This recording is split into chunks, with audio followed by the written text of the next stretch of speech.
നമസ്കാരം. ലൂസ് ടോക്കിലേക്ക് ഒരിക്കൽ കൂടി സ്വാഗതം. എല്ലാവർക്കും നമസ്കാരം. ലൂസ് ടോക്കിലേക്ക് സ്വാഗതം. ചേട്ടാ, പ്രധാനപ്പെട്ട ഒരുപാട് വാർത്തകളുണ്ടെങ്കിലും ഇന്ന് നമ്മൾ സംസാരിക്കാൻ പോകുന്ന പ്രധാന വാർത്ത, നമ്മൾ അങ്ങ് കണ്ണൂരേക്ക് എത്തേണ്ടതുണ്ട് എന്നാണ് മനസ്സിലായത്. തിരുവനന്തപുരത്ത് നേരെ കണ്ണൂരും പോകണം, കൊല്ലത്തും പോകണം. നമ്മുടെ നാട്ടില് ഈ പൊതുവെ CPM വിശ്വസിച്ചിരുന്ന പഴയ സമയപ്രവർത്തനം കൂടെ ആയിരുന്നില്ല. ദൈവമില്ല അല്ലെങ്കിൽ ഭൗതികവാദമാണല്ലോ, തികഞ്ഞ ഭൗതികവാദം. അതായത് അസ്തിത്വമുള്ള അല്ലെങ്കിൽ ഭൗതികമായ അസ്തിത്വമുള്ള ഒന്നിനെ മാത്രം നമ്പുക എന്നുള്ളതാണ്.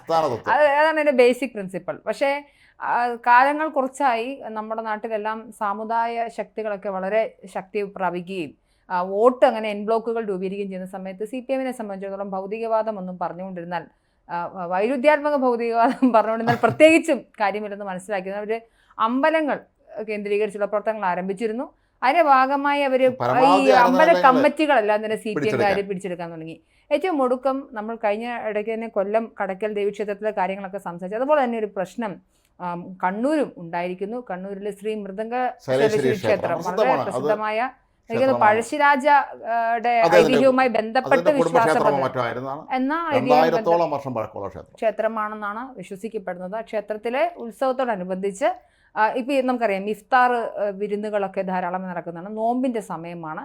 അപ്പോൾ CPM കമ്മിറ്റിക്കാർ മൃദംഗശൈലേശ്വരി ക്ഷേത്രത്തിൽ ഒരു ഇഫ്താർ വിരുന്ന് സംഘടിപ്പിക്കാമെന്നൊരു പ്ലാൻ ഇടുന്നു. ഈ പ്ലാനുമായി ബന്ധപ്പെട്ടിട്ട് ആദ്യം ഇവർ പോസ്റ്ററൊക്കെ വലിയ കാര്യത്തിൽ അച്ചടിച്ചു. സ്വാഭാവികമായും ഹൈന്ദവ സംഘടനകൾ ഇടപെടുന്നുണ്ട്. അവരിടപെടുന്ന സമയത്ത് എനിക്ക് തോന്നുന്നത് കോടതിയിലേക്ക് പോകുന്നു, ഹൈക്കോടതിയിലേക്ക് എത്തുന്നു. അഡ്വക്കേറ്റ് കൃഷ്ണരാജാണ് ഈ ഹൈന്ദവ സംരക്ഷണ സമിതിയുടെ ഭാഗമായി പ്രസന്റ് ആവുന്നത്. എന്തിനാണ് ഇങ്ങനെ ഒരു കാര്യം നടത്തുന്നതെന്ന് ചോദിച്ചപ്പോൾ അവസാനം എതിർപ്പൊന്നും പറയാതെ അവർ എന്ത് ചെയ്തു, സാഷ്ടാംഗം പ്രണമിച്ചിട്ട് പറഞ്ഞു ഞങ്ങളിത് നടത്തുന്നില്ലേ എന്ന് പറയുന്ന ഒരു കാര്യമുണ്ടായി. എനിക്ക് ചേട്ടൻ്റെ അഭിപ്രായം കേട്ടിട്ട് വേണം എനിക്ക് എൻ്റെ അഭിപ്രായം പറയാം. അല്ല, അത് എനിക്ക് തോന്നിയിട്ടുള്ള ഒരു അഭിപ്രായം എന്താണെന്ന് വെച്ചാൽ, മതേതരത്വം നമ്മുടെ നാട്ടിൽ ആവശ്യമാണ്. മതേതരത്വം എല്ലാ കാര്യങ്ങളൊക്കെ എപ്പോഴും വേണം. പക്ഷേ അത് എപ്പോഴും ഒരു വിഭാഗത്തിൻ്റെ ചിലവിൽ മാത്രമേ മതേതരത്വം നടത്തുന്നത് എന്തുകൊണ്ടാണെന്ന് എനിക്ക് മനസ്സിലാവുന്നില്ല. ഞാൻ എന്താണ് ഹൈന്ദവ വിശ്വാസി അങ്ങനെയൊന്നുമല്ല. പക്ഷേ നമ്മുടെ നാട്ടിൽ നമ്മൾ നിഷ്പക്ഷമായി ചിന്തിക്കും, അല്ലെങ്കിൽ എൻ്റെ എൻ്റെ ജോലിയുടെ അനുഭവത്തിൻ്റെ പശ്ചാത്തലത്തിൽ നോക്കുമ്പോൾ എപ്പോഴും CPM ചെയ്യാറുള്ള ഒരു കാര്യം, അവരെപ്പോഴും ഈ മതേതരത്വം കാക്കണം എന്ന് പറഞ്ഞുകൊണ്ട് ഈ ശരിക്കും പറഞ്ഞാൽ ഒന്ന് അവരെ തലയിൽ കയറുന്നത്, അതല്ലെങ്കിൽ കാര്യങ്ങൾ അടിച്ചേൽപ്പിക്കാൻ ശ്രമിക്കുന്നത്, അതല്ലെങ്കിൽ എന്താണ് പറയുക അവരുടെ ചിലവിലോ എല്ലാ കാര്യങ്ങളും നടത്തുന്നത് ഹൈന്ദവരെ മാത്രം ഉദ്ദേശിച്ചാണ്. പല ഹൈന്ദവ സംഘടനകളുടെ പ്രതിനിധികളുടെ മറ്റൊക്കെ സോഷ്യൽ മീഡിയയിൽ പലരുടെയും പോസ്റ്റുകൾ ഞാൻ കണ്ടിരുന്നു. ഇത് അങ്ങനെയാണെങ്കിൽ എല്ലായിടത്തും ചെയ്യണം. ഇതിനകത്ത് 2-3 കാര്യങ്ങൾ എനിക്ക് പറയണം. ഒന്ന്, ഈ മതേതരത്വവുമായി ബന്ധപ്പെട്ടുള്ളൊരു കാര്യമാണ്. ഇതൊരു മതേതരത്വ സങ്കല്പം എന്ന് പറയുന്നതിനോട് എനിക്ക് വ്യക്തിപരമായി വിയോജിപ്പുണ്ട്. ഒന്ന്, അടിസ്ഥാനപരമായി ബ്രിട്ടീഷ് തത്വചിന്തകനായ ജോർജ് ഹോളിയേക്കാണ് സെക്കുലറിസം എന്ന് പറഞ്ഞ ടേം കൊണ്ടുവരുന്നത്. അതായത് നമുക്കറിയാം ഈ നവോത്ഥാന കാലഘട്ടങ്ങളിലെല്ലാം തന്നെ ഈ മതവും രാഷ്ട്രീയവും തമ്മിൽ അഭേദ്യമായി ബന്ധപ്പെട്ട് കിടന്ന സമയത്ത് പ്രശ്നങ്ങൾ ഉണ്ടാവുകയും അവിടെ സ്വജനപക്ഷപാതം ഉണ്ടാവുകയും ഭൂരിപക്ഷം വരുന്ന മതങ്ങൾക്ക് പ്രാധാന്യം കിട്ടുകയും ചെയ്യുന്നിടത്താണ് മതത്തിനും രാഷ്ട്രീയവും വ്യത്യസ്തമായി തന്നെ നിലനിൽക്കണമെന്നും രാഷ്ട്രീയത്തിൽ മതം പാടില്ല, the state is not religious എന്നൊരു ഐഡിയോളജിയുടെ ഭാഗമായിട്ടാണ് സെക്കുലറിസം വരുന്നത്. പക്ഷെ നമ്മുടെ നാട്ടിലേക്ക് വരുന്ന സമയത്ത് അത് തന്നെയാണ് സെക്കുലറിസം. പക്ഷെ ഇവിടെ നടക്കുന്ന സെക്കുലറിസം അതല്ല. ഇനി അത് പോട്ടെ, അത് ചർച്ചയിൽ ഇന്ത്യ സെക്കുലർ ആണെന്ന് പറഞ്ഞിട്ടുണ്ട്. അപ്പോൾ നമ്മുടെ രാഷ്ട്രീയ പാർട്ടികൾ മതങ്ങളുടെ കാര്യങ്ങളിൽ ഇടപെടുക, അല്ലെങ്കിൽ മതപരമായ കാര്യങ്ങൾ വെച്ച് ഞാൻ ആദ്യം പറഞ്ഞത് എൻ ബ്ലോക്ക് രൂപീകരിച്ച് അവിടെ ഒരു വോട്ട് ബാങ്ക് രാഷ്ട്രീയം കൊണ്ടുവന്ന് അവിടെ അതൊരു ചർച്ചയാക്കി ഞങ്ങൾ ആചാര സംരക്ഷണ ആൾക്കാരാണ്, നിങ്ങൾ കുറഞ്ഞ ഡിഗ്രി ഉള്ളവരാണെന്ന് പറഞ്ഞത് ശരിയല്ല. അപ്പം അതാണ് അതിൻ്റെ തത്വശാസ്ത്രം എന്നിരിക്കട്ടെ, അടിസ്ഥാനം എന്നിരിക്കട്ടെ. അത് നമുക്ക് മാറ്റി വെച്ചാൽ തന്നെയും ഇവിടുത്തെ പ്രശ്നം എന്താണ്, ചേട്ടനൊരു കാര്യം മനസ്സിലാക്കേണ്ടത് എൻ്റെ ഒരു അഭിപ്രായം കൂടിയാണ്. കേരളത്തിലെ ഏറ്റവും വലിയ സെക്കുലർ മതം എന്ന് ചോദിച്ചാൽ അത് ഹിന്ദു മതമാണെന്നും ഏറ്റവും വലിയ സെക്കുലർ ആയിട്ടുള്ള ഏറ്റവും കൂടുതൽ ഹിന്ദു പാർട്ടി ഏതാണെന്ന് ചോദിച്ചാൽ CPM ആണെന്നുള്ള കാര്യം പൂർണ്ണമായ അർത്ഥത്തിൽ BJP അല്ല എന്നുള്ളതാണ്. ഈ കാര്യം വളരെ എന്താ പറയുക അധസ്ഥിതരായ, എന്താ പറയുക താഴെ സാമ്പത്തികമായൊക്കെ വളരെ പിന്നോക്കം നിൽക്കുന്ന ആളുകളെ പ്രതിനിധീകരിച്ചുകൊണ്ട് വന്ന ആളുകൾ. കാര്യം നവോത്ഥാനത്തിൻ്റെ ഒരുപാട് നവോത്ഥാനം എന്ന് പറഞ്ഞു കഴിഞ്ഞാൽ എന്താണ്, മതത്തിനെ മാറ്റി മാനവികതയെ പ്രതിഷ്ഠിക്കണം. അങ്ങനെയൊന്നും ഉണ്ടായില്ലെങ്കിൽ പോലും ഈ മതപരമായ ഒരുപാട് പരിഷ്കരണങ്ങൾ ഉണ്ടായ ഒരു ഭൂമിയായിരുന്നു കേരളം എന്ന് പറയുന്നത്. അപ്പോൾ അങ്ങനെ വന്നിട്ടുണ്ടായിരുന്ന മാറ്റങ്ങളിൽ സത്യത്തിൽ ഇവിടുത്തെ നവോദയ അയ്യങ്കാളിയും ചട്ടമ്പിസ്വാമികളും ഇവരൊക്കെ ഉണ്ടാക്കിക്കൊണ്ട് വന്നിരുന്ന ഒരു മാറ്റത്തിന്റെ വിത്ത് അവരിൽ ഇട്ടുകൊടുത്തു. വെള്ളമെടുക്കാൻ വന്നപ്പം അവർ ഉഴുതുമറിച്ചു, ഉഴുതുമറിച്ചു. വന്ന് കഴിഞ്ഞപ്പോൾ വിത്തെടുക്കാനും വിത്തിട്ട് കൊടുത്തു. വിളവെടുക്കാൻ വന്നപ്പോൾ CPM-കാർ കൊയ്തുകൊണ്ട് പോകുന്ന അവസ്ഥയാണ് ഉണ്ടായത്. അതുകൊണ്ട് ഇവരാണ് ഈ നാട്ടിൽ എന്തൊക്കെയോ മാറ്റിമറിച്ചത്, മലമറിച്ചതെന്നൊരു സിദ്ധാന്തം എവിടെയോ ഒരു സാധാരണക്കാരുടെ ആളുകളുടെ ഉണ്ട്. ഞങ്ങൾ പാടത്ത് കൂലി ചോദിക്കണമെന്നും ഞങ്ങൾക്ക് സത്യത്തിൽ കേരളത്തിൽ അങ്ങനെ ഒരു മുട്ടിപ്പുല്ല് മുളപ്പിക്കുമെന്നും പറഞ്ഞ് വിദ്യാഭ്യാസത്തിന് വേണ്ടിയൊക്കെ ഇറങ്ങി അയ്യങ്കാളുടെ ചരിത്രമൊക്കെ വിസ്മരിച്ചുകൊണ്ട് ഞങ്ങളാണ് ഈ നാട്ടിലെ മാറ്റങ്ങളെല്ലാം കൊണ്ടൊന്ന് CPM അവകാശപ്പെടുകയും പിന്നെ അട്ടിപ്പേർ ഇവരെടുക്കുകയും ചെയ്യുന്ന ഒരു സാഹചര്യമുണ്ട്. ചരിത്രം പഠിക്കാത്തതുകൊണ്ടോ മനസ്സിലാക്കാത്തതുകൊണ്ടോ അല്ലെ പഠിപ്പിക്കാത്തത് കൊണ്ടോ അതങ്ങനെ സംഭവിക്കുന്നുണ്ട്. അപ്പോൾ എന്താണ് ഇതിൻ്റെ പ്രശ്നം എന്ന് ചോദിച്ചു കഴിഞ്ഞാൽ ഈ വളരെ സാധാരണക്കാരായ ബഹുഭൂരിപക്ഷം വരുന്ന ആളുകളും എന്ത് ചെയ്യുന്നു, CPMലേക്ക് ചേക്കേറുന്ന ഒരു സാഹചര്യമുണ്ട്. അതുകൊണ്ട് തന്നെ കേരളത്തിലെ ഏറ്റവും വലിയ ഹിന്ദു പാർട്ടി CPM ആണ്. BJPക്ക് അത് ഹൈജാക്ക് ചെയ്തെടുക്കാൻ പറ്റുന്നില്ല. പ്രധാനമായും അതിൽ ഉണ്ടായിരുന്ന ജാതി വ്യവസ്ഥയുമായി ബന്ധപ്പെട്ട കുറേ കാര്യങ്ങളൊക്കെ ഉണ്ട്. അപ്പം CPMനെ സംബന്ധിച്ചിടത്തോളം പിന്നെയും ഈ നമുക്കറിയാം കണ്ണൂർ എന്നൊക്കെ പറഞ്ഞാൽ കുറച്ചുകൂടി പാർട്ടി ഏരിയയാണ്. അതുകൊണ്ട് മാത്രമല്ല ഇപ്പോൾ തിരുവനന്തപുരത്തിന് ഇപ്പോൾ പാർട്ടി ഇല്ലെങ്കിൽ ഇവിടെയുള്ള ഒരുമാതിരിപ്പെട്ട ക്ഷേത്രങ്ങളിലൊക്കെ ഭരണ കമ്മിറ്റിയിലുള്ളതെല്ലാം CPMകാരാണ്. ആ ക്ഷേത്രങ്ങളിൽ ആരെയാണ് നിയമിക്കേണ്ടത്, നിയമനങ്ങൾ, ക്ഷേത്രത്തിൻ്റെ വരുമാനങ്ങൾ, ഇതുമായി ബന്ധപ്പെട്ട കാര്യങ്ങളൊക്കെ തീരുമാനമെടുക്കുന്നത് CPMകാരൊക്കെ തന്നെയാണ്. അപ്പോൾ കണ്ണൂർ ഓൾറെഡി ഒരു എസ്റ്റാബ്ലിഷ്ഡ് പാർട്ടി പ്രദേശമാവുകയും കണ്ണൂരിലെ ക്ഷേത്രങ്ങൾ പിന്നെ ആരാണ് ഭരിക്കുന്നത് എന്നൊരു സംശയത്തിന് ആവശ്യമില്ല. അരവിന്ദന്റെ പ്രസിദ്ധമായ സിനിമയുണ്ട് ഒരിടത്ത്, ഞാൻ മുമ്പൊരിക്കലും ഇതിൽ പറഞ്ഞ സംശയമുണ്ട്. ഒരിടത്ത് എന്ന സിനിമയുണ്ട്, നാട്ടിൻപുറത്ത് നടക്കുന്ന ഇലക്ട്രിസിറ്റി സംഭവിക്കുന്ന പ്രശ്നങ്ങളാണ്. അവിടെ ജീവിതത്തിലെ നാനാ തുറകളിൽപ്പെട്ട ആളുകൾ ആ കഥാപാത്രങ്ങളുണ്ട്. അതിലൊരാൾ കൃഷ്ണൻകുട്ടിയായിട്ടുണ്ട്. അദ്ദേഹം അവിടുത്തെ ഒരു ലോക്കൽ സഖാവാണ്. അത് 50s കഥയാണ് പറയുന്നത്. അപ്പോൾ അദ്ദേഹം ഒരു ടൈലറാണ്, അതേസമയം അദ്ദേഹം കടും കമ്മ്യൂണിസ്റ്റുകാരനാണ്. അപ്പോൾ അദ്ദേഹം അവിടെ വരുന്ന ആളുടെ അടുത്തൊക്കെ പറയും, സോവിയറ്റ് യൂണിയൻ ഒരു കുട്ടി ജനിച്ചാൽ അതിനാവശ്യമുള്ള വൈദ്യുതി അന്ന് ഞാൻ എൻ്റെ വീട്ടിലെത്തിച്ചു കൊടുക്കും, ഇങ്ങനെയൊക്കെ പറയും. ഇയാളൊരു ഈ അവിടുത്തെ ഒരു ഇലക്ട്രിസിറ്റി ആയിരുന്നതുമായി ബന്ധപ്പെട്ട് ലൈബ്രറി ഒന്ന് ഇലക്ട്രിസിറ്റി അവിടെ കൊണ്ടുവരാനും കണക്ഷൻ വലിക്കാനും ഒക്കെ ഉള്ള തീരുമാനം ഒരു മീറ്റിംഗ് കൊടുക്കും. അപ്പോൾ അത് കഴിയുമ്പോൾ എല്ലാവർക്കും ഓരോ ഗ്ലാസ് പായസം കൊണ്ടുവന്ന് കൊടുക്കും. അപ്പോൾ കൃഷ്ണൻകുട്ടി നായർ ഇങ്ങനെ എടുത്ത് നോക്കിയിട്ട് തിലകനാണ് കൊണ്ട് കൊടുക്കും. തിലകനോട് ചോദിക്കും, ഇത് അമ്പലത്തിൽ ഉണ്ടാക്കിയതാണോ എന്ന് ചോദിക്കും. അപ്പോൾ തിലകൻ പറയും, എവിടെ ഉണ്ടാക്കിയാലും അത് പായസമല്ലേ.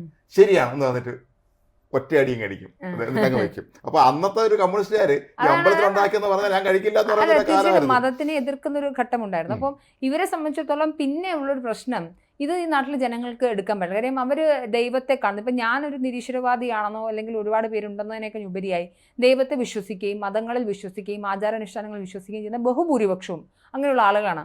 അവരെ പിടിക്കണമെങ്കിൽ ഈ ഭൗതികവാദം ഇറക്കിയാൽ നടക്കില്ല എന്ന് മനസ്സിലാക്കിയത് കൊണ്ടാണ് ഞങ്ങളും ഭക്തരാണ്, ഒരു പക്ഷേ നിങ്ങളെക്കാൾ ഭക്തരാണെന്ന് കാണിക്കാൻ വേണ്ടി ഇവർ പല ഘട്ടങ്ങളിലും ചെയ്തു. അപ്പോൾ ഒരു പ്രശ്നം വരുന്നത് ഇവർക്ക് ഇവരുടെ സോക്കോൾഡ് നവോത്ഥാനം ഇറക്കാൻ പറ്റുന്നില്ല. ഇത് ഇവരുടെ നവോത്ഥാനം കൊണ്ട് വേറെ ഏതെങ്കിലും പള്ളിക്കാരുടെ അടുത്തോ അല്ലെങ്കിൽ വേറെ ഏതെങ്കിലും മതസ്ഥരുടെ അടുത്ത് ചെന്ന് കഴിഞ്ഞാൽ കൈയും വെട്ടും കാലും വെട്ടും എന്നുള്ളത് നന്നായി അറിയുകയും അത് ഇച്ചിരി തീവ്രമാണെന്ന് മനസ്സിലാക്കുന്നത് കൊണ്ട് തന്നെ പാവങ്ങളല്ലേ ഈ ഹിന്ദുക്കളുടെ തലയിൽ കയറി ഞങ്ങൾ കുറച്ച് പുരോഗമനം നടത്തിയേക്കാം എന്നൊരു മറ്റു മതങ്ങളെ പോലെ ഹിന്ദു മതം ആളുണ്ടെങ്കിലും അത് സംഘടിത ഒരു ഭാഗമല്ല. അല്ല, അത് ഞാൻ പറഞ്ഞല്ലോ, അത് ജാതി വ്യവസ്ഥയുടെ ഭാഗമായിട്ട് വളരെ ഇങ്ങനെ വ്യാപിച്ചു കിടക്കണം. അതൊരു ഏകീകൃതമല്ല. അതുകൊണ്ട് തന്നെ ഇവർക്ക് മെച്ചമുണ്ട് കേട്ടോ. അത് വെച്ചാൽ അവരൊരു സെക്കുലർ ആയൊരു രാഷ്ട്രത്തിന്റെ സ്പന്ദനം എന്ന് പറയുന്നത് അങ്ങനെയുള്ളൊരു വലിയ വിഭാഗം തന്നെയാണെന്നത് യാതൊരു സംശയവുമില്ല. അപ്പം അവരൊന്ന് ഹൈജാക്ക് ചെയ്യുക എന്നുള്ളത് CPMന്റെ ആവശ്യമാണ്. അപ്പോൾ അവരെന്ത് ചെയ്യും, അവർ മറ്റുള്ള മതസ്ഥ ചിലപ്പം അടിയുറച്ച ഹിന്ദു മതവിശ്വാസികളെക്കാൾ കൂടുതൽ നന്നായി ശ്രീകൃഷ്ണ ജയന്തി നടത്തി കൊടുക്കും, അടിയുറച്ച ഹിന്ദു വിശ്വാസികളെക്കാൾ നന്നായി ഏതെങ്കിലും തരത്തിലുള്ള മത ആചാരങ്ങൾ നടത്തി കൊടുക്കും, അതിനുവേണ്ടി ഫണ്ടിറക്കി കൊടുക്കും. പക്ഷേ ഇവർക്ക് മറ്റു മതങ്ങളെ തൊട്ടുള്ള മാറ്റങ്ങൾ ഇപ്പോൾ എന്തുകൊണ്ടാണ്, ഇപ്പോൾ മുത്തലാഖ് ബില്ല് വരുന്നു, ബില്ല് പാർലമെന്റിൽ അത് പാസ്സാക്കുകയും മുത്തലാഖ് നിരോധന നിയമം വരുന്ന സമയത്ത് അതിനെ പക്ഷെ ഇവർ അനുവദിക്കില്ല. യൂണിഫോം സിവിൽ കോഡ് വരുന്നു, വഖഫ് ഭൂമി വരുന്നു, മിണ്ടില്ല. ഇപ്പൊ യൂണിഫോം സിവിൽ കോഡ് വേണമെന്ന് പറഞ്ഞു, മിണ്ടില്ല. അപ്പം അവിടെ അവർക്ക് എന്താവാൻ പറ്റില്ല, കയറി കളിച്ചു കഴിഞ്ഞാൽ മുൻകൈ എടുക്കുകയും ചെയ്തു. അവിടെയാണ് ഇവരുടെ ഇരട്ടത്താപ്പ് എന്നുള്ള വാക്ക് പ്രസക്തമാകുന്നത്. അങ്ങനെ ഇരട്ടത്താപ്പുകൾ ഇറക്കിക്കൊണ്ടിരിക്കുകയും അതിൻ്റെ ഭാഗമായിട്ട് ഇപ്പം എന്ത് സംഭവിക്കുന്നു, ഇങ്ങനെയുള്ള ഹൈജാക്കുകൾ പബ്ലിക് ഡൊമൈനിൽ വരികയും ആളുകൾ ചർച്ച ചെയ്യുകയും ചെയ്യുന്നുണ്ട്. അപ്പോൾ ഇത് തന്നെയാണ് കൊല്ലം കടക്കൽ ക്ഷേത്രത്തിൽ നടന്നത്. കടക്കൽ ക്ഷേത്രത്തിൽ എനിക്ക് ഉത്സവമൊക്കെ വളരെ പ്രസിദ്ധമാണ്. കടക്കൽ തിരുവാതിര വളരെ പ്രസിദ്ധമാണ്, വളരെ പ്രസിദ്ധമാണ്, വലിയ ഉത്സവമാണ്. അത് ഒരുപാട് ഞങ്ങളുടെ നാട്ടിൽ നിന്നൊക്കെ ആളുടെ കാണാൻ പോകും. വലിയൊരു കടക്കൽ ദേവീക്ഷേത്രം എനിക്ക് വളരെ പ്രസിദ്ധമാണ്. അപ്പൊ അതുകൊണ്ട് തന്നെ ഇത്ര ആളുകൾ അവിടെയാണ് പാർട്ടി ഹൈജാക്ക് ചെയ്യുകയും ഒരു ഉത്സവത്തിൻ്റെ സമ്മേളനത്തിൽ ഉത്സവം നടത്തുക, അവിടെ ഗാനമേളയിൽ പാടാൻ പറ്റിയ പാട്ടാണോ പുഷ്പനെ അറിയാമോ, ആ പുഷ്പനെ അറിയാമോ ഹാർമോണിയം ഒക്കെ വെച്ച് ഷഹബാസമൻ ഇരുന്ന് പാട്ട് പാടുന്നത് പോലെ ഇരുന്ന് പാട്ട് പാടി അതിനുശേഷം അത് ആളുകൾ ആവശ്യപ്പെട്ടതാണെന്നൊരു കസർത്ത് കൂടി. അത് സ്വാഭാവികമാണ്. പറഞ്ഞാൽ അതിൽ 10 പാർട്ടിക്കാർ പറഞ്ഞത് ഞങ്ങൾ ആവശ്യപ്പെട്ടതാണ്, നിങ്ങൾ അങ്ങനെ ആവശ്യപ്പെട്ട പറയുന്നത്. ചലച്ചിത്രങ്ങളെന്ന് പറയും പോലെ. ഇതിൽ ഇഫ്താർ വിരുന്ന് സംഘടിപ്പിക്കുന്നതിൽ ഞാൻ എതിർപ്പൊന്നുമില്ല. ഇപ്പോൾ ഒരു മതവിശ്വാസി അവർക്ക് അവരുടെ വിശ്വാസപരമായ അവകാശങ്ങളുണ്ട്, അവർക്ക് നോമ്പെടുക്കാം, നല്ല കാര്യമാണ്. അല്ല നോമ്പെടുക്കാം, അവർക്ക് ഇഷ്ടമുള്ള പോലെ പോകാം, അത് വേണ്ടാത്തവർക്ക് എടുക്കണ്ട, അതൊക്കെ അവരുടെ വ്യക്തിപരമായ തികച്ചും പേഴ്സണൽ ആയിട്ടുള്ള കാര്യമാണ്. എന്നിട്ട് നമ്മളാരും അഭിപ്രായം പറയാൻ പോലും താല്പര്യപ്പെടുന്നില്ല, അതിനെ നമ്മൾ മാനിക്കുകയും ചെയ്യുന്നുണ്ട്. അതൊരു ക്ഷേത്രത്തിൽ ആളുകൾ സംഘടിപ്പിച്ച് നടത്തിയാലും, അത് ഇപ്പോൾ ക്ഷേത്ര കമ്മിറ്റി വളരെ ലിബറലായ ആളുകൾ ചേർന്ന് അവർ നടത്തിയാലും അത് സ്വാഗതാർഹമാണ്, അത് തികച്ചും വ്യക്തിപരമാണ്, അല്ലേ ചേട്ടാ? ക്ഷേത്രത്തിൻ്റെ കമ്മിറ്റിയുടെ ഭാഗമായി അവർ തീരുമാനിച്ചു നമുക്കൊരു ഇഫ്താർ. ഇപ്പോൾ കേരളത്തിൽ പലയിടങ്ങളിലും അങ്ങനെ മതമൈത്രി പരിപാടികളും സംഗമങ്ങളും കാര്യങ്ങളും ഒക്കെ ഏറ്റവും നല്ല കാര്യമാണ്. അത് ഇത്തരത്തിൽ ഇഫ്താർ വരുന്ന കാരണം. പക്ഷേ അതിന്റെ പേരിലും ഈ രീതിയിലുള്ള ഈ തട്ടിപ്പ് നടത്തുക, ഇരട്ടത്താപ്പ് നടത്തുക, അവിടെയാണ് ആ പ്രശ്നം കിടക്കുന്നത്. അപ്പം നടത്തുന്നതിലൊരു പ്രശ്നമൊന്നുമില്ല. ഇപ്പോൾ സംഘടിതമായി മത ആഘോഷങ്ങൾ നടത്തുന്നുണ്ട്, മത സൗഹാർദ്ദത്തിൻ്റെ പേരിലുള്ള ഒരുപാട് കാര്യങ്ങൾ നടത്തുന്നുണ്ട്. അപ്പോൾ ഇതൊക്കെ നടത്തിക്കോട്ടെ, അതൊക്കെ ഇവിടെ കൊല്ലത്തോ അല്ലെങ്കിൽ ഈ പറഞ്ഞ കണ്ണൂരോ മാത്രം അല്ലല്ലോ നടക്കുന്നത്. പല ക്ഷേത്രങ്ങളിലും പലയിടങ്ങളിലും ഇപ്പം പല മതവിശ്വാസികൾ, ഇപ്പം എനിക്കറിയാവുന്ന ഒരുപാട് ആളുകൾ ഞങ്ങളും ഒന്ന് നോമ്പെടുത്ത് നോക്കട്ടെ എന്ന് വിചാരിച്ച് ഈ സമയത്ത് നോമ്പെടുക്കുന്ന ആളുകളുണ്ട്. വർഷങ്ങളായി മറ്റൊരു മതസ്ഥനായിട്ടൊരു ഹിന്ദുവായി തന്നെ നിന്നുകൊണ്ട് നോമ്പെടുക്കുന്ന ആളുകളുണ്ട്. അതൊക്കെ വ്യക്തിപരമായ ഓരോരുത്തർ ഇഷ്ടവും തീരുമാനവും നിലപാടുകളാണ്, നമ്മൾ അതിനെ ചോദ്യം ചെയ്യുന്നില്ല. പക്ഷേ അതിനെ തങ്ങളുടെ രാഷ്ട്രീയ ലാഭത്തിന് വേണ്ടി അതിനെ ഉപയോഗിക്കുക, അതിൽ ആ മതവിശ്വാസികളുടെ വോട്ട് കിട്ടാൻ വേണ്ടി അതിനൊരു ക്ഷേത്ര പരിസരത്ത് ഉപയോഗിക്കുക, അല്ലെങ്കിൽ ആ ക്ഷേത്രത്തിനെ ഹൈജാക്ക് ചെയ്തു എൻ്റെ വിശ്വാസ പരിസരങ്ങളെ മനസ്സിലാക്കാതെ അതിനെ ഹൈജാക്ക് ചെയ്തുകൊണ്ട് ഉപയോഗിക്കുക എന്ന് പറയുന്നത്, അത് അവിടെ ഒരു പ്രശ്നമുണ്ട്. ആ പ്രശ്നത്തെയാണ് നമുക്ക് ചോദിക്കേണ്ടത്, അഡ്രസ്സ് ചെയ്യേണ്ടത്. ആ പ്രശ്നം മാത്രമാണ് നമുക്കിവിടെ അഡ്രസ്സ് ചെയ്യാനുള്ളത്. അല്ലാതെ ഇഫ്താർ വിരുന്ന് സംഘടിപ്പിക്കുന്നതിനെതിരെയോ അല്ലെങ്കിൽ നോമ്പെടുക്കുന്നതിനെതിരെയോ അല്ലെങ്കിൽ അമ്പലം കമ്മിറ്റികൾ അങ്ങനെ നടക്കുന്നതിനെതിരെയോ അല്ല പറയുന്നത്. ഇത് ആര് നടത്തുന്നു, അവരുടെ ഉദ്ദേശം എന്താണ്, ഉദ്ദേശശുദ്ധിയാണ് നമ്മൾ ചോദ്യം ചെയ്യുന്നത്. കൊല്ലത്തും അത് തന്നെയാണ് സംഭവിച്ചത്, പലയിടങ്ങളിലും അത് സംഭവിച്ചുകൊണ്ടിരിക്കുന്നു. നിങ്ങൾക്ക് CPM-കാരോട് എപ്പോഴും പറയാനുള്ളത്, നിങ്ങൾക്ക് പൊളിറ്റിക്സ് പറയാമല്ലോ, നിങ്ങൾക്ക് കൃത്യമായിട്ട് ഓരോ വിഷയങ്ങളിലും പൊളിറ്റിക്സ് പറഞ്ഞ് നിങ്ങളുടെ നിലപാടുകൾ പറഞ്ഞല്ലേ, നിലപാടുകളിൽ മാറ്റങ്ങൾ വരാം, അല്ലേ? കാലോചിതമായ മാറ്റങ്ങൾ. ഇപ്പം സ്വകാര്യ സർവകലാശാല എന്നൊക്കെ പറഞ്ഞ പോലെ 15 വർഷത്തിന് ശേഷം നിലപാടൊക്കെ മാറ്റാം. ഈ നിലപാടിന്റെ കാര്യം പറഞ്ഞപ്പോൾ പണ്ട് ഒരുപാട് 18 മുമ്പാണ് CPM-ന്റെ ഒരു സമന്വയ നേതാവ് ശ്രീനാരായണ ഗുരുവിനെയും കുമാരനാശാനെയും ഒക്കെ ബ്രിട്ടീഷുകാരുടെ എന്തോ അവരെ സഹായികളായിരുന്ന രീതിയിൽ പ്രസംഗിച്ചിട്ടുണ്ട് ഒരിക്കൽ. അപ്പൊ അന്ന് വരുന്നവർ അംഗീകരിച്ചിരുന്നില്ല. ഇന്ന് നമ്മൾ പലപ്പോഴും CPM-ന്റെ പാർട്ടി കോൺഗ്രസ് അല്ലെങ്കിൽ വലിയ സമ്മേളനങ്ങൾ നടക്കുമ്പോൾ അവിടെ ചിത്രങ്ങൾ നോക്കിയാൽ ശ്രീനാരായണ ഗുരു, ചട്ടമ്പി സ്വാമി, സ്വാമി വിവേകാനന്ദന്റെ എല്ലാം പടം ഇത് കണ്ടാൽ തോന്നി ഇവരെല്ലാം പണ്ട് CPM-കാരായിരുന്നു സംശയിക്കുന്ന രീതിയിൽ അവരുടെ നേതാക്കളുടെ പടം വയ്ക്കുന്നത് ശ്രമത്തിന്റെ ഭാഗമാണ്. അതായത് ഇല്ലാത്തൊരു ചരിത്രം ഉണ്ടാക്കിയെടുക്കുക എന്ന് പറയുന്നതോളം നാണം കെട്ടൊരു പരിപാടി അല്ല. ഇല്ലാത്തൊരു ചില ആളുകൾ ഇപ്പോൾ പറയാറുണ്ട്, വംശശുദ്ധി അവകാശപ്പെടാറുണ്ട്. ഇല്ലാത്തൊരു വംശശുദ്ധി എനിക്കുണ്ട് എന്ന് പറയുന്ന രീതിയിൽ, വംശശുദ്ധി എന്ന് പറയുന്നത് പൊളിറ്റിക്കലി ഇൻകറക്റ്റ് ആണ്, അതുണ്ടെന്ന് അവകാശപ്പെടുന്നത് തന്നെ മറ്റൊരു വൃത്തികേടാണ്. അപ്പോൾ അങ്ങനെ പറയുന്ന ആളുകളെ പോലെയാണ് ഇങ്ങനെയുള്ള കാര്യങ്ങളൊക്കെ. നിങ്ങൾ അടിസ്ഥാനപരമായി മതവിശ്വാസികളാണോ? അല്ല. അപ്പോൾ പിന്നെ ഹിന്ദു ക്ഷേത്രങ്ങൾ എന്തിനാണ് ഹൈജാക്ക് ചെയ്യുന്നത്? അത് വോട്ട് താല്പര്യങ്ങൾക്ക് വേണ്ടിയിട്ടാണ്. അപ്പം പിന്നെ എന്താണ് ഇഫ്താർ സംഗമം നടത്തുന്നത്? അതിന് മറ്റുള്ളവരുടെ വോട്ടും കൂടെ ഞങ്ങൾക്ക് വേണ്ടതുണ്ട്. അപ്പം ഞങ്ങൾ മതേതരത്വം പറയുന്ന, അല്ലെങ്കിൽ ഇന്ത്യൻ നെറേറ്റീവിൽ മതേതരത്വം പറയുന്ന, അല്ലെങ്കിൽ ഞങ്ങൾ കുറച്ചുകൂടി മതമൈത്രിയൊക്കെ നന്നായി സംസാരിക്കുന്ന ആളുകളാണെന്നുള്ള ഒരു ചക്കരക്കുട്ടൻ സ്റ്റിക്കറും കൂടെ ഞങ്ങൾക്ക് കിട്ടും. ഈ പാർട്ടി തന്നെയാണ് അവർ സ്പോൺസർ ചെയ്ത് അവർ പാർട്ടി ഭരണം പിടിക്കാൻ നോക്കുന്നില്ല. പ്രത്യേകിച്ച് എനിക്ക് പലപ്പോഴും തോന്നിയിട്ടുള്ളത് ഈ ചെറിയ കോമാളി പരിപാടിയല്ല ചേട്ടാ. ഇത് ചെറിയ ക്ഷേത്രങ്ങളെ അല്ല, ഇത് ഈ പറഞ്ഞതുപോലെ വളരെ പ്രശസ്തമായ വലിയ ക്ഷേത്രങ്ങളുണ്ട്. അവിടെ അതിന്റെ ഭരണസമിതി പിടിച്ചെടുക്കുക എന്നുള്ളത് പലപ്പോഴും ശ്രമിക്കാറ്. അതിന്റെ വേറെ ഒരുപാട് ഗുണങ്ങളുണ്ടാവും. നേരത്തെ മനേജ പറഞ്ഞല്ല, ആളുടെ ജോലിക്കെടുക്കുന്ന ഉൾപ്പെടെയുള്ള കാര്യങ്ങളിലൊക്കെ തന്നെ അവർക്ക് അതിന്റെ താല്പര്യം നിയമിക്കും എന്നുള്ളത് CPM-കാരാണ് പൂർണ്ണമായി. ഇപ്പോൾ ഒരു പ്രദേശത്ത് ഒരു പാർട്ടി അധികാരത്തിലുണ്ട്, ആ പ്രദേശത്തെ പൂർണ്ണമായ കാര്യങ്ങളും അധികാരത്തിലിരിക്കുന്ന പാർട്ടി തന്നെയായിരിക്കും നോക്കുക, അല്ലേ? എല്ലാ തരത്തിലും അതിനകത്ത് മെറിറ്റ് ഒന്നുമില്ല. പാർട്ടിക്ക് ഇഷ്ടമുണ്ടോ നിങ്ങൾക്ക് പണി കിട്ടും, പാർട്ടിക്ക് ഇഷ്ടമില്ലേലും നിങ്ങൾക്ക് പണി കിട്ടും. ഈ കമ്മ്യൂണിസ്റ്റുകാർ ഭരിക്കുന്ന ഇതൊക്കെ പറയുന്ന ആളുകൾ ഭരിക്കുന്ന കേരളത്തിലാണ്. കൂടൽമാണിക്യ ക്ഷേത്രത്തില് അവിടെ ഒരു ജീവനക്കാരൻ അയാളെ താണജാതിക്കാരൻ എന്ന് പറഞ്ഞ് മാറ്റി നിർത്തിയത്. ഇവരാരും ഒരു നടപടി സ്വീകരിച്ചില്ലല്ലോ. അയാള് ലോങ് ലീവിലേക്ക് പോകുന്ന ഒരു സാഹചര്യം ഉണ്ടായി. അപ്പോൾ കൂടൽമാണിക്യ ക്ഷേത്രത്തിൽ ജാതി അധിക്ഷേപത്തിന്റെ കഴകക്കാരനല്ല മാറ്റി നിർത്തുന്ന ഒരു സാഹചര്യം ഉണ്ടായി. എന്നാ അത് ആദ്യം വരയ്ക്കൊന്ന് എതിർത്തെങ്കിലും പിന്നെ ഇത്തരത്തിലൊരു വിഷയം വരുമ്പോൾ പതുക്കെ എബോട്ടാണ് അടിക്കുക എന്നുള്ളതാണ് ഇവരുടെ സ്ഥിരം രീതി. പിന്നെ ഈ മൃദംഗ ശൈലേശ്വരി ക്ഷേത്രത്തെ കുറിച്ച് നമ്മൾ ഒരു വാക്ക് പറയുമ്പോൾ എനിക്ക് ആദ്യ ക്ഷേത്രത്തെക്കുറിച്ച് ഞാൻ കേട്ടിട്ടില്ലായിരുന്നു. മാത്രമല്ല ഇവിടെ ഒരു പ്രധാനപ്പെട്ട കാര്യം കേട്ടോ, ഈ ദേവസ്വം ബോർഡ് ഇതിനെ അംഗീകരിക്കുന്നുണ്ടോ? കാര്യം ദേവസ്വം ബോർഡ് എന്ന് പറഞ്ഞാൽ എസ്റ്റാബ്ലിഷ്ഡ് ബോഡി വിങ് ആണ്. അതിൽ അതിന്റെ ആചാര മര്യാദകളിലൊന്നും ഇടപെടാനല്ല, അതിനൊരു സ്ട്രക്ചർ ഉണ്ടാക്കാൻ വേണ്ടി മാത്രമാണ്. പക്ഷേ അവിടെയും പ്രസിഡന്റും മെമ്പർമാരായിരിക്കുന്ന ഒരു സഹാക്കൾ തന്നെയുണ്ട്. അവർ സൈദ്ധാന്തിക വിശദീകരണം നൽകും. സന്ദേശ സിനിമയിൽ രണ്ടുപേരും കൂടെ ശ്രീനിവാസനും ശങ്കരനും കൂടെ വെളുപ്പാങ്കാലത്ത് പറയില്ല, അതിന്റെ വേറൊരു പതിപ്പാണിത്. അപ്പൊ ഇത് ഈ മൃഗശാലേശ്വര ക്ഷേത്രത്തെക്കുറിച്ച് ഞാൻ കേട്ടിട്ടില്ലായിരുന്നു. ആദ്യം ഞാൻ കേട്ടത് സഫാരി TV-യിൽ നമ്മുടെ അലക്സാണ്ടർ ജേക്കബ് സാർ, നമ്മുടെ DGP അദ്ദേഹത്തിന്റെ ജീവിത ഓർമ്മകൾ ഇങ്ങനെ പങ്കുവച്ച കൂട്ടത്തിൽ അദ്ദേഹം കണ്ണൂർ SP എന്തോ ആയിരുന്ന കാലത്ത് ഈ ക്ഷേത്രത്തിൽ നടന്ന ചില മോഷണവുമായി ബന്ധപ്പെട്ട് ചില കാര്യങ്ങൾ പറഞ്ഞിരുന്നു. ഈ ക്ഷേത്രത്തിൽ നിന്ന് എത്രയോ തവണ ഇതിന്റെ വിഗ്രഹം മോഷ്ടിക്കാൻ ശ്രമിച്ചവരെല്ലാം പരാജയപ്പെട്ടു എന്നുള്ള അതിനെക്കുറിച്ചുള്ള ഒരു എപ്പിസോഡായിരുന്നു ഒന്നുണ്ടായി പറഞ്ഞത്. എനിക്കത് വലിയ കൗതുകം തോന്നി. നമ്മളിങ്ങനെ ക്ഷേത്രം കേട്ടിട്ടില്ല. പിന്നീട് ഇത് വലിയൊരു വാർത്തയായി മാറിയായിരുന്നു അദ്ദേഹം അന്ന് പറഞ്ഞത്. അപ്പോൾ എനിക്ക് പോകാൻ കഴിയും. എൻ്റെ ഭാര്യ മകളുമൊക്കെ അടുത്ത മാസങ്ങളിൽ അവർ കണ്ണൂർ പോയി അവർ ഈ ക്ഷേത്രത്തിൽ പോയിരുന്നു. വളരെ പ്രസിദ്ധമായ അവർ വന്നപ്പോഴാണ് ഞാനും അറിയുന്നത് ഇത്രയും വലിയൊരു ക്ഷേത്രമാണ് ഇതെന്ന് എനിക്കറിയില്ലായിരുന്നു. അപ്പോൾ ഇത് വലിയ ക്ഷേത്രമാണ്. അപ്പോൾ ഇത് ഇത്തരത്തിലുള്ള വളരെ പ്രമുഖമായ ക്ഷേത്രങ്ങൾ കേന്ദ്രീകരിച്ച് തന്നെയാണ് ഇവർ പലപ്പോഴും പ്രവർത്തിക്കുന്നത്. ചെറിയ അമ്പലമൊക്കെ ആണെങ്കിൽ വലിയ കുഴപ്പമില്ല, അല്ലെങ്കിൽ ചെറിയ പള്ളിയാണെങ്കിൽ സാരമില്ല. ഇത് വലിയ സ്ഥാപനങ്ങൾ പരമാവധി തങ്ങളുടെ നിയന്ത്രണത്തിൽ നിർത്തുക എന്നുള്ളതിൻ്റെ ഒരു പതിപ്പാണിത്. അല്ലേ, ഇതിനെ എതിർക്കുക എന്നുള്ളത് ജനകീയമായ ആളുകളുടെ മുന്നിൽ ഇതിനെ എക്സ്പോസ് ചെയ്യുക എന്നുള്ളത് തന്നെയാണ്. ഇത്തരം വിഷയങ്ങളിലുള്ള CPM-ന്റെ ഇരട്ടത്താപ്പിനെ എന്തുകൊണ്ട് മറ്റുള്ള വിഷയങ്ങളിൽ സൈലൻ്റ് ആവുകയും അതൊരു മനഃപൂർവ്വമായ നിശബ്ദത കാത്തു സൂക്ഷിക്കുകയും, അപ്പോൾ നിങ്ങൾക്ക് മറ്റു മതങ്ങളിലെ പ്രശ്നങ്ങളെ അഡ്രസ്സ് ചെയ്യണ്ടേ, അല്ലെങ്കിൽ അതിൽ പരിഷ്കരണങ്ങൾ വരണ്ടേ, അതിൽ ആധുനികമായ മാറ്റങ്ങൾ വരുത്തണ്ടേ എന്ന് നിങ്ങൾ ചോദിക്കാത്ത ഇടത്തും നിങ്ങൾക്ക് കയറി മേയാൻ പറ്റുന്ന ഇടങ്ങളിൽ മാക്സിമം തുരത്തുക എന്നുള്ള ഒരു സ്റ്റാൻഡ് എടുക്കുന്നതിൻ്റെ ഈ രണ്ട് തരത്തിലുള്ള ലോജിക്ക്, അല്ലെങ്കിൽ ആ രണ്ട് തരത്തിലുള്ള നിങ്ങളുടെ ജസ്റ്റിഫിക്കേഷൻ എന്തായാലും മാനിക്കാനായിട്ട് പൊതുസമൂഹം ഉദ്ദേശിക്കുന്നില്ല എന്ന് തന്നെയാണ് മനസ്സിലാക്കേണ്ടത്. മാത്രമല്ല, മൃദംഗശാലി ക്ഷേത്രത്തിലാണെങ്കിലും അതിപ്പം കൊല്ലത്തായാലും അതിന് പത്മനാഭസ്വാമി ക്ഷേത്രത്തിലാണെങ്കിലും അതൊക്കെ തീരുമാനിക്കണം. ഇപ്പോൾ ക്ഷേത്രവുമായി ബന്ധപ്പെട്ടുള്ള അനാചാരങ്ങളുണ്ടെങ്കിൽ അത് മറ്റുള്ളവർ തീരുമാനിക്കുക എന്നുള്ളതിനകത്തിപ്പം തീർച്ചയായിട്ടും നമ്മുടെ പ്രൈവസി പോലും ഇന്ത്യൻ ഭരണഘടനയ്ക്ക് കീഴിൽ ഇന്ത്യൻ അനുശാസിക്കുന്ന തരത്തിലുള്ള കാര്യങ്ങൾ മാത്രമേ പേഴ്സണൽ സ്പേസിൽ നടക്കാൻ പാടുള്ളൂ.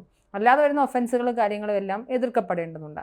അല്ലാതെ വരുന്ന മറ്റുള്ള ആചാരാനുഷ്ഠാനം, ഇപ്പം എന്തുകൊണ്ടാണ് ബലിയൊക്കെ നിർത്തലാക്കിയത്, അതൊരിക്കലും നമുക്ക് അംഗീകരിക്കാൻ സാധിക്കില്ലാത്തതുകൊണ്ട്. അപ്പം മാറ്റിക്കളയേണ്ട കാര്യങ്ങളെ മാറ്റിക്കളയാം എന്നതിനേക്കാൾ ഉപരിയായി ഈ ക്ഷേത്രങ്ങളിലുള്ള ആചാര പരിപാടികളിലൊക്കെ കയറി അത് തങ്ങളുടെ രീതിയിലേക്ക് ആക്കി വെക്കുക, തനിക്കാക്കി വെടക്കാക്കി തനിക്കാക്കുന്ന ഒരു പരിപാടി. അതാണ് എൻ്റെ പ്രയോഗം, വെടക്കാക്കി തനിക്കാക്കാൻ തന്നെയാണ്. മാത്രമല്ല എനിക്കൊന്നും മനസ്സിലായി, ഈയിടെയായിട്ട് നമ്മുടെ കമ്മ്യൂണിസ്റ്റുകാരൊക്കെ വലിയ വിശ്വാസികളെ മാറിക്കൊണ്ടിരിക്കുകയാണ് തോന്നുന്നത്. ഇവരെ പലരുടെയും വീട്ടുകാർ ഞാൻ വിശ്വാസിയല്ലെന്ന് പറയുമ്പോൾ എൻ്റെ ഭാര്യ മക്കൾ വിശ്വാസികളാണെന്ന് പറയുന്ന നേതാക്കന്മാർ ഇപ്പോഴെങ്കിലും ഉണ്ട്, പണ്ട് ഇല്ലായിരുന്നു. ഇപ്പോൾ CPM-ന്റെ പുതിയ സംസ്ഥാന കമ്മിറ്റി ഓഫീസ്, പുതിയ AKG സെന്റർ, അവിടെ പഴയ AK സെന്റർ, നിലവിലുള്ള AK സെന്റർ പഴയ AKG സെന്റർ പാർട്ടിയുടെ അല്ലായിരുന്നു അല്ലേ? അത് മറ്റേ പഠന ഗവേഷണ കേന്ദ്രത്തിനാണ് അനുമതി കൊടുത്തത്. 77 AK ആന്റണി മുഖ്യമന്ത്രിയായിരുന്ന സമയത്താണ് കേരള യൂണിവേഴ്സിറ്റിയുടെ സ്ഥലമാണ്, കണ്ണായ സ്ഥലം പതിച്ചു കൊടുത്തത്. പക്ഷെ അവിടെ പാർട്ടി ഓഫീസ് തന്നെയായിരുന്നു. അതെങ്ങനെയായ ഞാനത് കഴിഞ്ഞ ദിവസം ഇവർക്ക് പുതിയ സെന്റർ വരുന്നു എന്ന് കേട്ടപ്പോഴാണ് ഇത് എന്തുകൊണ്ട് സംഭവിച്ചത്. അപ്പൊ പഴയ ഇവർ ഓണർഷിപ്പിലുള്ളതല്ലത്, പിന്നെ അത് എങ്ങനെ ഇങ്ങനെ ആയി. അതായത് തിരുവനന്തപുരത്ത് ഒരു സെന്റ് കിട്ടുക എന്ന് പറഞ്ഞു കഴിഞ്ഞാൽ കോടിക്കണക്കിന് ആസ്തിയൊക്കെ ചേട്ടൻ പറയൂ, കണ്ടിന്യൂ. എന്നിട്ട് അപ്പോൾ ഇതിന്റെ ഈ 9 നില കെട്ടിടത്തിന്റെ വലിയ അതിമനോഹര വലിയ പടുകൂറ്റം കെട്ടിടമാണ് പുതിയ സംസ്ഥാന കമ്മിറ്റി ഓഫീസ്. അപ്പോൾ അതിന്റെ ഉദ്ഘാടനം 10ാം ഉദയത്തിന്റെ എന്താണ് നടക്കുന്നത്. നമ്മളൊക്കെ ഇവിടെ സ്റ്റോറിയൊക്കെ ചെയ്തിരുന്നു. അപ്പം എന്തുകൊണ്ട് ആ പ്രത്യേക തീയതി തന്നെ തിരഞ്ഞെടുത്തു എന്നുള്ളത് പലരും ചോദിക്കുന്നുണ്ട്. സാധാരണ നോക്കുകയാണെങ്കിൽ അന്ന് ഏതെങ്കിലും പ്രധാനപ്പെട്ട നേതാവിന്റെ രക്തസാക്ഷി ദിനമോ അങ്ങനെ എന്തെങ്കിലും ഒരു പ്രത്യേകത ഉണ്ടെങ്കിൽ ഓക്കെ, ഇതൊന്നുമില്ലാതെ കൃത്യം 10ാം ഉദയത്തിന്റെ അന്ന് ഉദ്ഘാടനത്തിന് അത് യാർച്ചേര് സംഭവിച്ചാണോ അതല്ല, തീർച്ചയായിട്ടും യാദൃശ്ചികമായി തന്നെ സംഭവിച്ചതല്ല. കാരണം നമ്മളെക്കാൾ നല്ല ഭക്തരും നമ്മളെക്കാൾ മികച്ച വിശ്വാസികളുമാണ് ഇവിടെ. അവർക്ക് എല്ലാവർക്കും നല്ല അന്ധവിശ്വാസവും 13ാം നമ്പർ മുറിയെടുക്കാത്തതും 13ാം നമ്പർ കാർ എടുക്കാത്തത് വേണ്ടാത്തതും 13ാം നമ്പർ എന്ന് പറയുമ്പോൾ എന്തോ ഡെവിൾസ് നമ്പർ ആണെന്നുള്ള വിശ്വാസം ഉള്ളത് കൊണ്ടൊക്കെ അതുപോലും ചെയ്യാൻ മടിയുള്ള വളരെ അന്ധവിശ്വാസം പുലർത്തുന്ന ആളുകൾ തന്നെയാണ് ഇവരൊക്കെ. ഇടതുപക്ഷ മന്ത്രിസഭ നിലവിലുന്ന സമയത്താണ് തിരുവനന്തപുരത്ത് മൻമോഹൻ ബംഗ്ലാവ് അറിയാലോ മന്ത്രി, അതിന്റെ ഗേറ്റ് മാറ്റി വെച്ചത്. കാരണം ജോത്സ്യം പറഞ്ഞു, ഈ വാസ്തു വിദഗ്ധൻ പറഞ്ഞു ഈ ഗേറ്റ് ഇതിൽ കൂടെ ഇറങ്ങിപ്പോയാൽ അപകടമാണെന്ന് പറഞ്ഞു. കാരണം ആ മൻമോഹൻ ബംഗ്ലാവിനെ കുറിച്ച് ഒരു അന്ധവിശ്വാസമുണ്ട്. ഇവിടെ താമസിക്കുന്നവർ പിന്നെ മന്ത്രിയാകില്ല എന്നൊക്കെ ഒരു അന്ധവിശ്വാസം ഉണ്ടായിരുന്നു. തിരിച്ച് സംഭവിച്ചിട്ടൊക്കെ ഉണ്ട്, കുഴപ്പമൊന്നുമില്ല. പക്ഷേ അത് മാറ്റാനൊക്കെ ആയിരിക്കാം. ഏതായാലും ഗേറ്റ് മാറ്റിയാൽ മന്ത്രിയാകും, ഗേറ്റ് മാറ്റി വോട്ട് പോലും വേണ്ട, ഒന്നും വേണ്ട. അപ്പോൾ അത് മാത്രമല്ല നമ്മുടെ ആരോഗ്യത്തെയും ഭാവിയൊക്കെ ബാധിക്കുമെന്ന് ഈ വാസ്തുക്കാർ പറഞ്ഞാലേ.